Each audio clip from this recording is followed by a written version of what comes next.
In a continuation of what we did earlier, I wanted to expound upon the sun at the foot of Virgo and how the significations of the sun burns things. And how that happened was my mom went camping with her family. My aunt, who is my brother's mom, the child my dad has, as you know, part of an extramarital affair between my aunt and him. And so that the foot burning, you know, my mom went camping and there was a campfire in front of their tent, and this woman, my aunt, she just threw fire over it. At, like she threw sand over the fire, like over the coals and cinders and whatever still remained of that. The next morning my mom like stepped out of the tent, and she was like a young girl, and she stepped into that and burned her whole foot.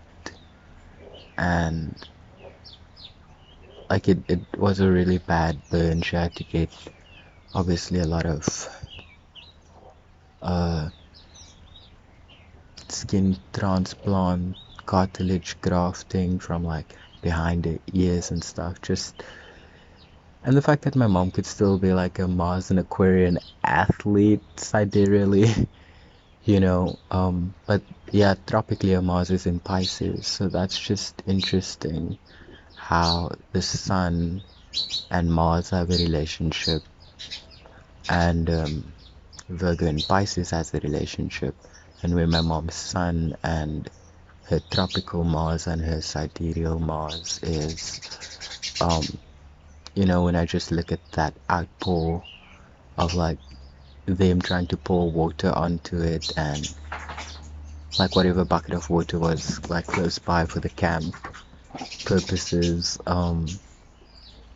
trying to make excuses, justifications, fixed thought realms as to like this is okay.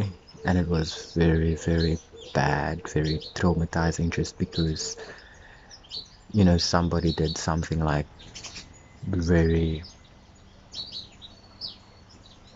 like unthinkable, man. Like they didn't think that that was gonna happen. They didn't think at the time, they by covering up the ashes and cinders and throwing sand on the fire, that like it would crystallize into like this glass picture effect, rippled out throughout time, of a if it's meant to be, it'll be type of thing.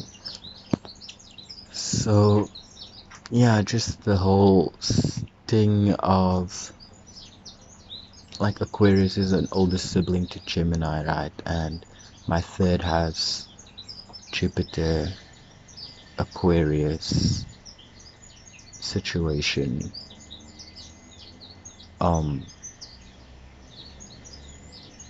And having like Uranus and Neptune conjuncting at the border of where my third house cusp would start, and those planets being in my second house. In the sidereal chart of Mastering the Zodiac, or Mastering the Zodiac, has the Neptune at the tail of Sagittarius and the Uranus and Pallas and Jupiter in Capricorn, and the Jupiter being kind of like the where the waters of Aquarius, or just like the ankle of Aquarius starts, bridging the sign, the marshy like. So these cuspy energies, right? So I can switch the app this way, and then it looks like Aquarius as a constellation is enveloping my Jupiter. I can switch it this way, and I can see the Capricorn. And in terms of just my ideas of the significations of a husband and it being debilitated in so many different reverberations, right? Where my mom's sun was at the foot of Virgo, and where I just felt the purity and everything that, she as a vessel stood for was like underfoot of some literal like snake trying to like swallow the cosmic egg of a reality and break it into two and create a new aura out of that pot of gold that was the central core of my mom. The Jupiter being where it is at the galactic center, Scorpio, Ophiuchus point, where the sun is beneath the foot of Virgo on top of the scale of Libra, where her Mercury, Venus, and Neptune are also in that area, where my moon is tropically, sidereally, mastering the zodiac, where all of these things came together was, for example, when I heard this morning Free to Behold astrology talk about just Pisces and Saturn and how father and time has kind of like made me feel disconnected from the earth crown Revati of it all coming together, I guess, because I watched an interesting video one time by Karen Guy, aka Aset Yuaka from Lucid Living TV, and she speaks about how the feminine essence gets split up or gets externalized into its most, I almost want to say, productive to the patriarchy and the sorcery aspects, but how it just came together with like getting feet cut off, Pisces opposite Virgo, the hidden hand, soul, Hasta, Mercury exaltation, Clay Noctis video about Hasta lying, where my tropical Lilith is, like at the midheaven point, being always so like unconsciously aware of just like that angel devil narrative of you are lying now, or you are being disingenuous, or you are not saying what you mean, or you know of the compromise of the veneer, the Libra mask, the prism fractal, the white black color spectrum frequency of it all. So learning to alchemize that through the Ophiuchus rising, redeemer qualities, the Castor Pollux, prodigal son, he who shall return, Punarvasu renewal qualities, even if that is tropically my sun and Gene Key 12 applies, then the sidereal and the mastering the zodiac of where my Gemini is in the Venus placement and where that cusp of Punarvasu starts, it's also just at a very significant transformative place in my chart anyway. So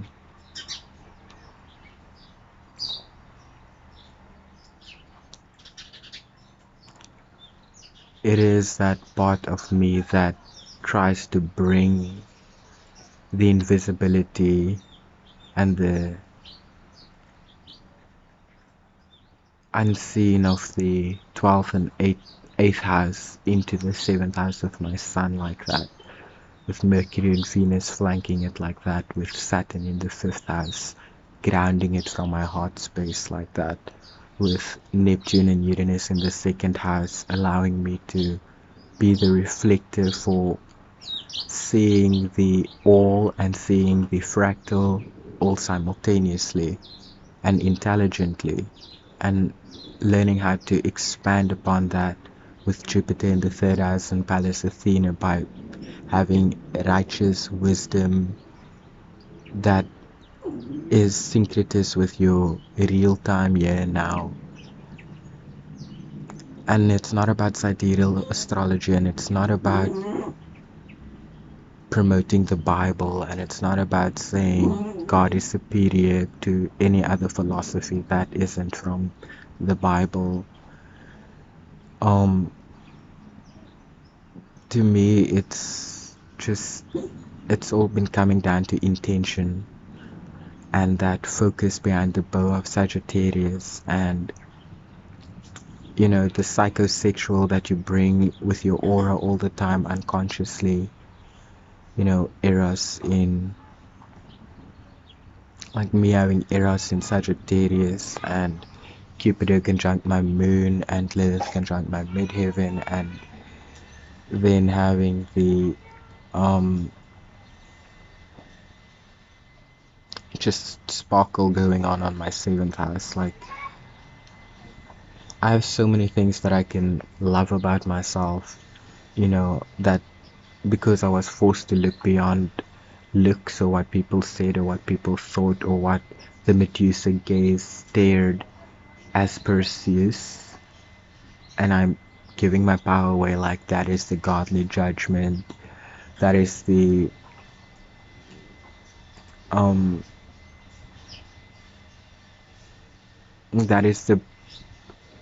like difference for like Pushya and Saturn and Jupiter's Leonovam Shupada exaltation in Cancer domiciled by the moon versus like the Ophiuchus Pluto parallel Antares, and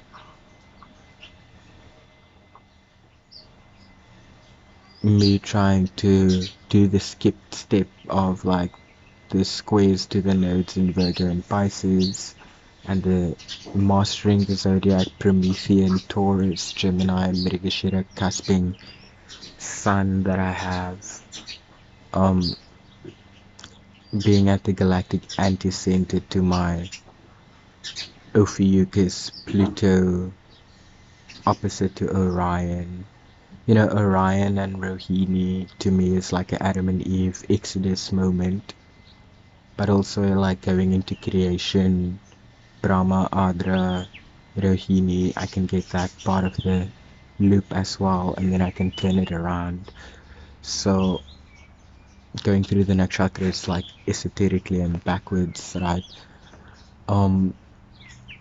Almost to kind of see like the steps of God, the steps that God take to make all of this come into being, and doing that in a very Piscean way, but also with the 5 principles of organized complexity, and my needing to, because I got 33% in math in 11th grade, and I had to take math lit, and I did well in every other subject.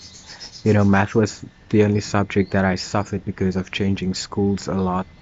I would come out of school and then I wasn't like keyed into like fractions or computing decimals or like doing certain things on a Casio calculator, and because everybody upheld this notion of like me doing so well everywhere else that it's like they just loved that I could fail at that thing. And when I took math lit, a lot of the white kids who probably were secretly like measuring themselves up against me were like, oh, he came down a pig, like, but boohoo for them, because then my average shot up and I was able to like get into the top 3 and be the only colored in my school who's doing that. And now I'm thinking of like just the breaking of the mold type of thing that I was doing, because when I look on my school's Facebook page now and how many coloreds and black people are on the like school councils and school student councils, head girls, head boys, academic top achievers, top 10, getting like different Olympiad recognitions or like different estate fits or cross-cultural exposure or multidisciplinary support for whatever this child was passionate about, whether it was karate or gymnastics or stuff. Like I just see more coloreds and black people being put on that um front line as the face of these things, because when I was at that school, I was the face of that being like something revolutionary in that space. Nobody was expecting me as a colored boy to be there. My school gave part of my school fees as a bursary and contingent on like certain criteria. And the other part of it, my aunt paid because she really wanted me to be in a private school. She thought by the time I was in grade 7, I was just uh, like everything was like math was like 76, right? But everything was like 94 and up, to like 100% on my report. So she just felt at that point like you're not being challenged. We need to be putting you in a private school. And I think it was, I don't know if it was for the image of it. I'm grateful for it, but um, it did come with a whole different set of problems, because even if I learn to have this Mars in Virgo, I can like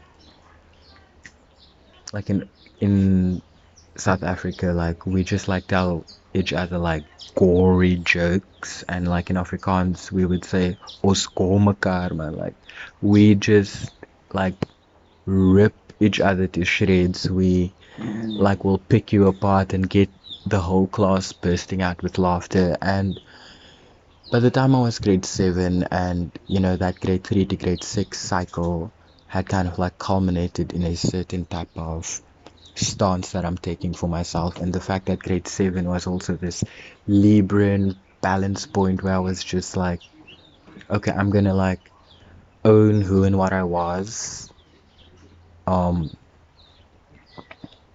because I'm going back to this school that I was put in by my grandfather before I was once again taken back grade 3 to 6 by my father.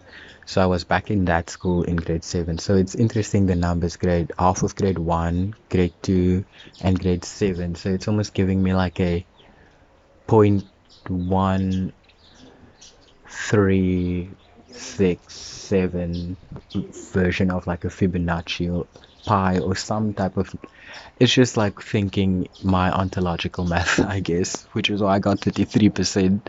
um so I wasn't like the master mason at that, and I needed to connect the tail to a whole other 88 keys to constellate how the Urania stick figures of the stars can chart within the hermetic self of year and now.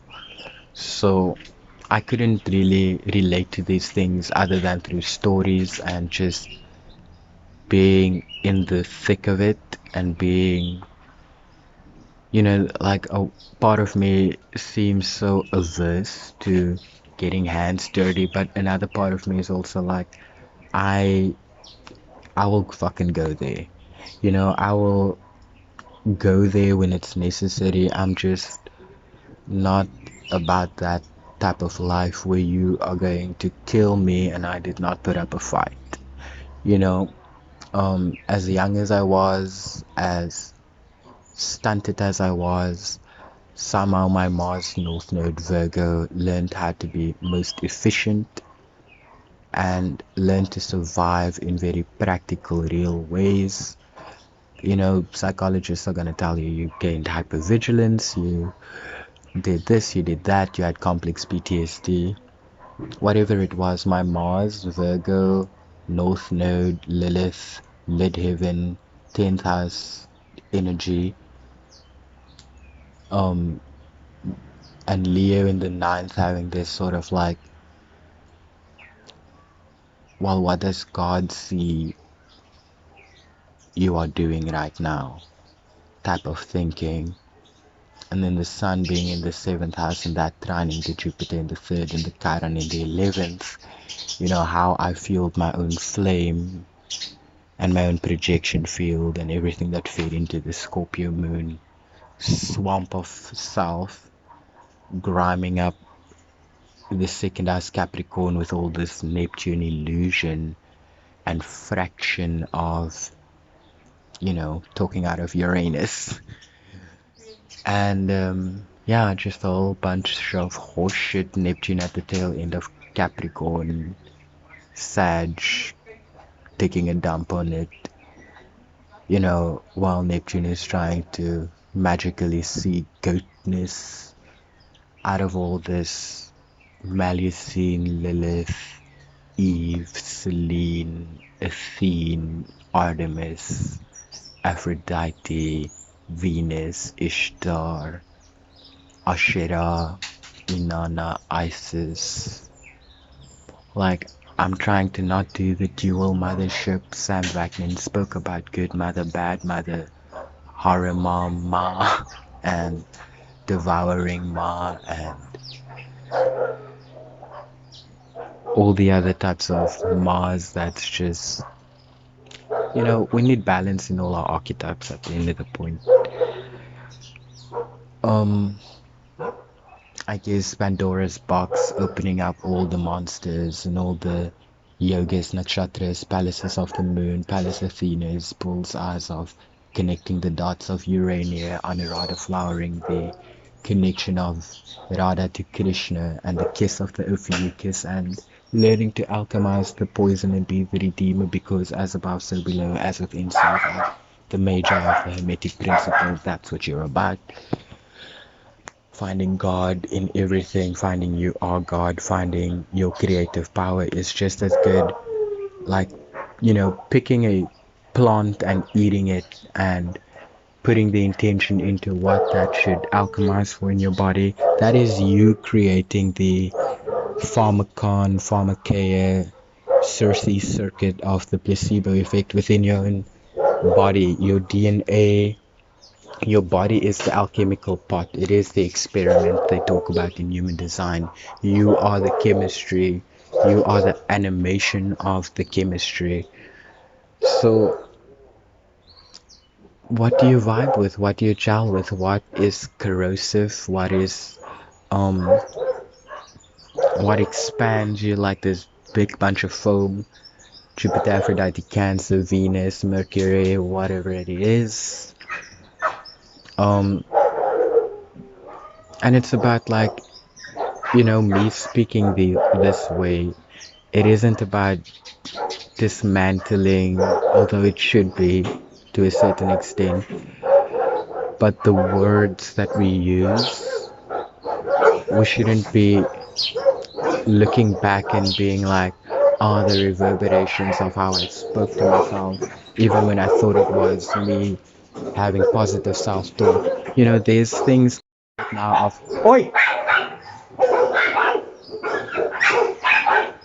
like toxic self-talk, toxic positivity. Oh, guys, I love the rainbows and the sunshine. No, you can't be happy every day, and I get that, but you can't allow yourself to swing on this pendulum and not know how to have your head about you while you are trying to get your feet on the track of where life takes you, and you being on the ride for that, being ride or die for that, walking the walk and going where you're going, showing up to where you're showing, as I am. Your Aries, your aura, your Taurus, your glittering Gemini that everyone can see, whether they think, you know, your Leonian light is cancerous because it's reflecting the dark side of what they go home about at night, and try and put the dots connecting with the world that you have around yourself, and the way you have ordered the gallery of this is blue, that is the mountain, this is me, and the relationship of all of that. And then telling everybody like this is the sun, and the things that are even further than what they are seeing and thinking of, telling them that that is them, that is you becoming, that is you knowing yourself, that is you being the expression of these archetypes, and beyond that being the expression of the Word of God, as the living Word of God reverberates beyond the soul, beyond DNA, beyond human design, incarnation, memory, placenta magic, cutting, beyond all of that. Like, you will know in your heart your name is exactly what He has called you, because what it's calling out of you is that which you are, as the total understanding, the compassion of all these fractals in a lake, pure keys lake. You know, the Loch Ness monster, the low-keyness of it all, the craziness of it all, the chaos of it all, the typhonic teardrop that you try to capture it all in. It's it's all beautiful, and it's all part of the becoming, and we need to own these words as we own our name, as we own our connection to God, as we own just the source of everything that makes us aware. And even if it's not your narrative, there's a respect that needs to be had. There's a relationship at which you can have the right distance and the right closeness and the right perspective that's going to allow everything that might be ugly chaos in your unconsciousness at first arrange itself into a beautiful pattern tapestry of symphonic meaning. And it's the eye of reason falling in love with itself. I am that I am, wisdom, which is behind the love of the sophistication that we have in philosophy, breaking down the words and what it should mean or was intended to mean in mystery schools or my story schools. So it all relates to self, and it relates to the world, it relates to the other, but that is part of the all that is wholly the self.